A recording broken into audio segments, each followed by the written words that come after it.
నమస్కారము. ఇగో చిట్టి ముత్యాలు తోని కొబ్బరిపాలు పోసి వండిన నాటుకోడి. ఇవి జీడి గింజలు స్పెషల్. ఈ నాటుకోడికి జీడి గింజలు స్పెషల్. మేమైతే వేసుకుంటాము, వేసుకున్నా ఏం కాదు. ఇవి మంచిది అన్నట్టు, ఒంటికి మంచిది. మా అల్లుంది ఇవాళ బర్త్డే. ఇవి ఈ విధంగా చేసిన, ఇంకా చేసిన కొన్ని. ఇక మళ్ళీ ఇది చేసిన, అది చేసిన. మళ్ళీ ఇవాళ మా మా పెద్దల్లుంది పుట్టినరోజు.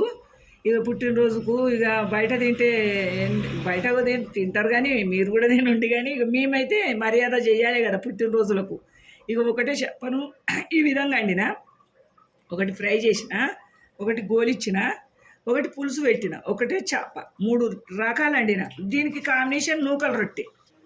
పెద్దల్లుడు కదా, ఇక ఈ విధంగా చేసి పెట్టిన మా పెద్దల్లుడికి పుట్టినరోజు. ఈ విధంగా నేను ఇంట్లోనే చేసి పెట్టిన. ఇవన్నీ మా ఛానల్ ఉంటాయి, చూడండి. చూసి నాకు ఒక లైక్ చేసుకోండి, షేర్ చేసుకోండి, బెల్ బటన్ కొట్టండి. ఉంటాం వాళ్ళ మీ పెద్దమ్మ.